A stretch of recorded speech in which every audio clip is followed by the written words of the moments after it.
आपको लाइसेंस किसने दिया?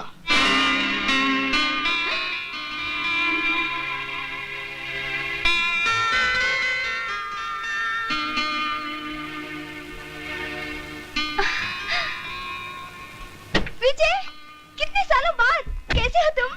So wonderful to meet you again. प्रिया। प्रिया, ये सरोद की तरह दुखी सुर में क्यों बोल रहे हो? मुझे देखकर खुशी नहीं हुई तुम्हें? मेरा हाल नहीं पूछोगे क्या? तुम कैसी हो प्रिया? चलो घर चलकर बताती हूँ। नहीं, मैं ड्यूटी पर हूँ, ऊपर से मेरी एक कांस्टेबल इधर आओ। Yes madam. जानते हो मैं कौन हूँ? Yes madam. गुड, साहब की गाड़ी घर तक पहुँचा देना। It's my order.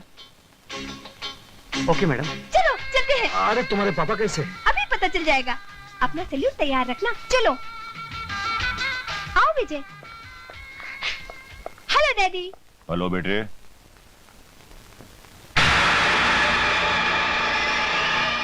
Inspector Vijay Saxena. Inspector Vijay Saxena? My god, आप दोनों एक दूसरे के लिए अंकल और विजय हुआ करते थे। हाँ बेटे, वो कुछ और ही वक्त था। मगर हम तो वही है ना पापा, है ना विजय? कभी कभी लोग नहीं बदलते, फिर भी सब कुछ बदल जाता है। हाँ तो इंस्पेक्टर विजय सक्सेना, मेरे पास किसी काम के लिए आए हो? विजय को मैं खींच कर लाई हूँ पापा। सोचा था 5-6 कप चाय पियेंगे और कुछ बातें करेंगे। मिनिस्टर साहब ठीक कहते प्रिया, मैं ड्यूटी पर हूँ, मुझे जाना चाहिए। चलो मैं छोड़ाती हूँ। नहीं बेटे नहीं, इंस्पेक्टर सक्सेना यहाँ से बाहर जाने के रास्ते तुमसे बेहतर जानते हैं। विजय को मैं किडनैप करके लाई थी पापा, और इनकी सेफ रिटर्न भी मेरी जिम्मेदारी है। चलो। Hi Priya. Hi Ashok. Vijay, he is my brother. Hello, nice meeting. Hello. चलो।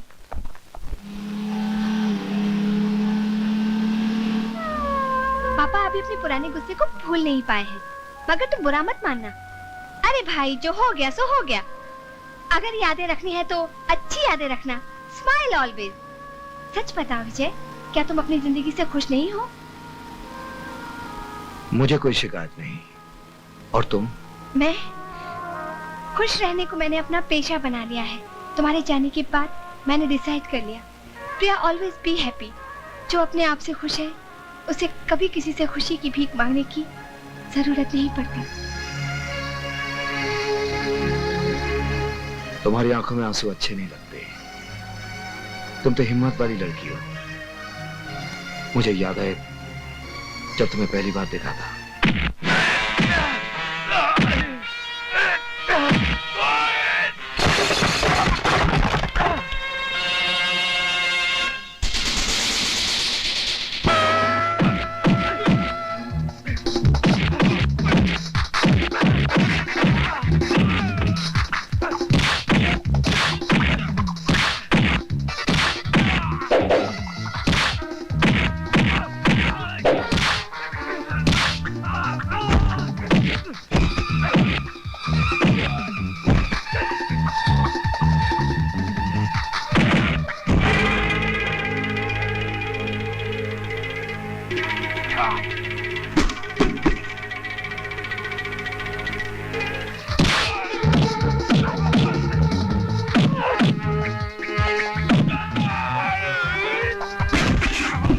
अरे कैसा मत का बच्चा है दाड़ियल, अकेली लड़की को देखकर बदतमीजी कर रहे हो?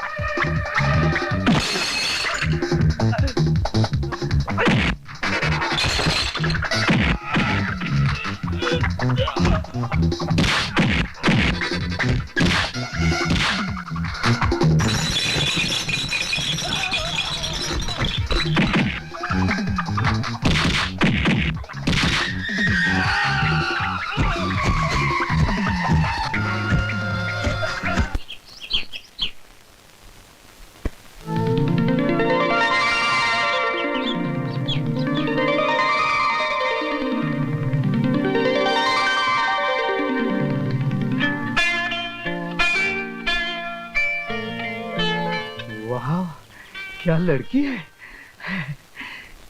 इतनी खूबसूरत और इतनी मॉड। ये क्या पापा, आपने विजय का ट्रांसफर करवा दिया, और वो भी इसलिए कि हम एक दूसरे से प्यार करते हैं? विजय की ट्रांसफर की बात मुझे पुलिस स्टेशन से मालूम पड़ी।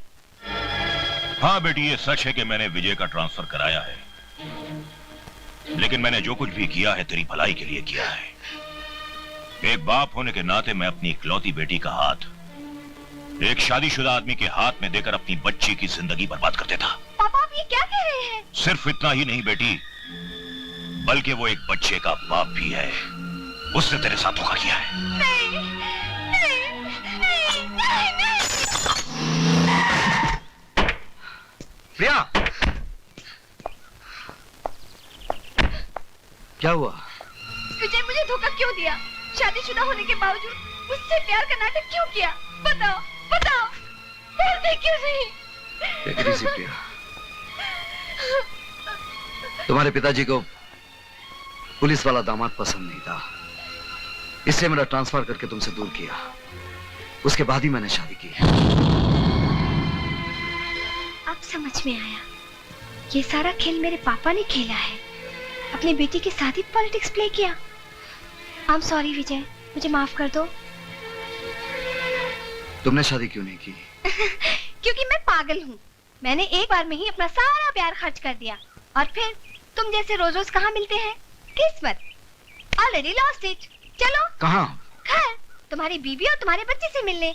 आज बहुत दिल कर रहा है किसी खुश नसीब से मिलने के लिए। चलो ना, आओ। पापा। हेलो बेटी। कितनी प्यारी बच्ची है। अगर हम दोनों की शादी होती ना, तो शायद हमारी भी ऐसी ही बच्ची होती। क्या नाम है बेबी आपका? So सुनिए, sweet. that's my wife Kiran. She is so beautiful. अब मैं समझी कि इसीलिए इस घर में मेरी याद तक नहीं आई होगी तुम्हें। कौन है ये? ये मैं बताती हूँ किरण, अगर दुनिया की सबसे खुशनसीब औरतों की लिस्ट बनाई जाए ना, तो पहले नंबर पर तुम्हारा नाम होगा, मिसेस किरण सक्सेना, और दूसरे नंबर पर मेरा, प्रिया कुमारी। तकदीर ने मेरे नाम में लिखे कुमारी को बहुत सीरियसली लिया। चाहा हम दोनों ने, आखिर विजय तुम्हें ही मिला। यू आर वेरी लकी किरण। किरण, ये अपने होम मिनिस्टर जी की बेटी है, कुछ दिनों के लिए आए हैं। कितने दिन रहेंगी? तुम कहो तो मैं अभी चली जाऊंगी यहाँ से। किरण मुझे गलत मत समझो, मैं यहाँ आप बीती दोहराने नहीं आई हूँ। तुम्हारी इस खुश मासूम दुनिया में तो पल सांस लेने आई हूँ बस। अगर मैं तुम्हें दुख दूंगी तो मैं अपनी ही नजरों से गिर जाऊंगी। मेरा ये मतलब नहीं था। आपका यहाँ आना मेरे लिए इतना अचानक है कि आपने इनके बारे में पहले मुझे कभी बताया नहीं। ये डरपोक क्या बताएगा किरण? मुझसे पूछो। चलो किचन में जाकर चाय बनाकर थोड़ा मुंह मीठा करते हैं। चलो। पापा, ये कौन सी आंटी है? बेटी, ये आंटी नहीं है, ये हम सबका बाप है। और हमें शक है शायद दूसरी महाभारत यहीं से शुरू होगी। अगर ठीक जगह से डाली जाए तो सारे शहर को बीमार करने के लिए इतनी सी दवा काफी है। और इसका इलाज शहर के हर दुकान में इसे खचाखच भर दो। लोगों को इसकी सख्त जरूरत पड़ने वाली है।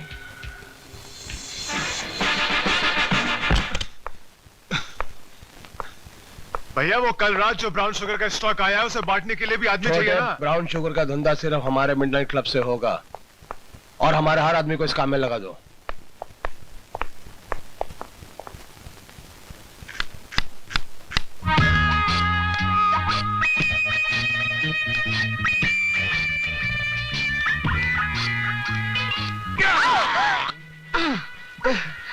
तुम? हाँ मैं। सॉरी, क्या है कि इस नाइटी की वजह से तुम मुझे अपनी बीवी समझकर गलती कर बैठे ना, राइट? हाँ वो ये नाइटी है ही इतनी खूबसूरत कि मैं खुद को रोक नहीं पाई। तुम्हारी बीबी से ही पूछकर पहनी है, यही सोचकर कि किस्मत में तो तुम्हारी बीबी बनना लिखा नहीं, तो इसे पहनकर पल दो पल के लिए तुम्हारी बीबी बन जाऊं। सर, आपने मुझे बुलाया? सर, इंस्पेक्टर विजय सक्सेना, तुम जानते हो कि इस शहर में क्या हो रहा है? शहर में? सर, हाँ, इस शहर में, ये शहर जिसे हम अपना घर कहते हैं।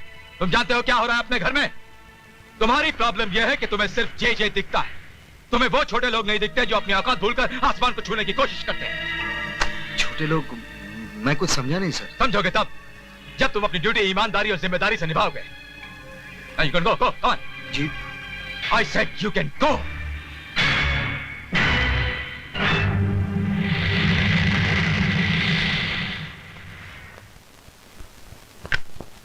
मेरा बेटा मरा नहीं साहब, मेरा बेटा मरा नहीं, उसका खून हुआ है। नशा देने वालों ने मेरे बेटे को मार डाला साहब, मेरे बेटे को मार डाला। देखो ये रोना धोना बंद करो। तुम्हारे बेटे को किसी ने नहीं मारा, तुम्हारा बेटा खुद मर गया है।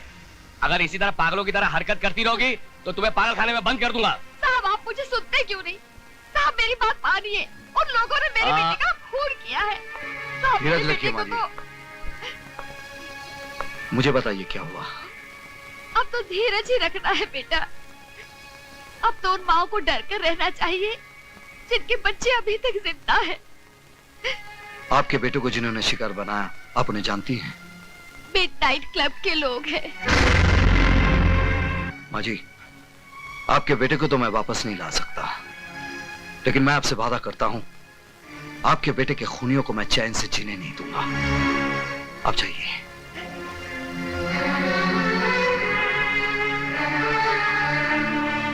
सुनो विजय, तुम्हारा वहां जाना खतरे से खाली नहीं है। उस मां को देखने के बाद भी तुम कहते हो मेरा वहां जाना खतरे से खाली नहीं है। आज के बाद मूनलाइट क्लब बंद।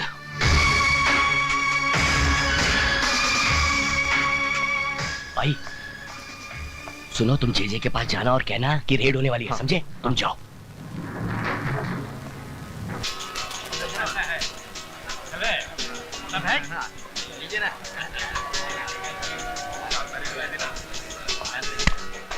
जी सब ठीक चल रहा है।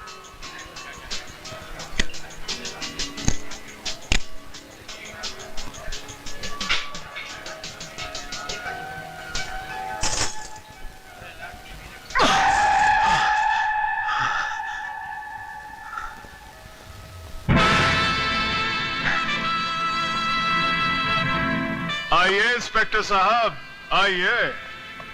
आप भी जुआ खेलने आए हैं?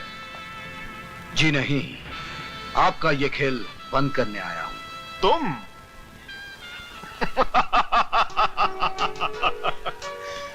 ये खेल तो तुम्हारा बाप भी बंद नहीं कर सकता इंस्पेक्टर।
ऑफिसर, भर्ती का फायदा उठाकर आप किसी मासूम नागरिक पर हाथ नहीं उठा सकते। ये मासूम नहीं है वकील साहिबा, ये मासूम नहीं है। होश में आइए इंस्पेक्टर साहब। हर आदमी तब तक निर्दोष होता है जब तक अदालत उसे मुजरिम करार नहीं देती। क्या आपके पास इस जगह को रेड करने का ऑर्डर्स है? हाँ हैं, ऑर्डर्स हैं, लेकिन ये ऑर्डर्स मुझे किसी अफसर या जज ने नहीं दिया। इस जगह को बर्बाद करने के लिए ये ऑर्डर्स मुझे मेरे जमीन ने दिया है, उस मां ने दिया है जिसका जवान बेटा यहाँ बैठकर जिंदा लाश बन गया, उस भारतवासी ने दिया है। आप इस वक्त शब्दों से खेल रहे हैं इंस्पेक्टर साहब। मैं आपसे सिर्फ इतना पूछना चाहती हूँ, क्या आपके पास सर्च वारंट है? मैडम, वैसे तो हम पर किसी का कोई जोर चलता नहीं है, पर अगर इंस्पेक्टर साहब इस मिडनाइट क्लब की तलाशी लेना चाहें तो शौक से ले सकते हैं। You are welcome. या आई बी वेलकम। आज की बाजी तुम्हारी है बच्चे, लेकिन एक दिन यहाँ जो जो होता है उस पर से पर्दा फाश करके रहूंगा। आप कहना क्या चाह रहे हैं? हाँ, यहाँ शराब बिकती है, नाच गाना होता है, तो इन सब चीजों का लाइसेंस आप ही की सरकार ने मेरे क्लाइंट को दिया है। मिडनाइट क्लब गैर कानूनी नहीं है। ये क्लब चलाकर मेरा क्लाइंट कोई कानून नहीं तोड़ रहा है।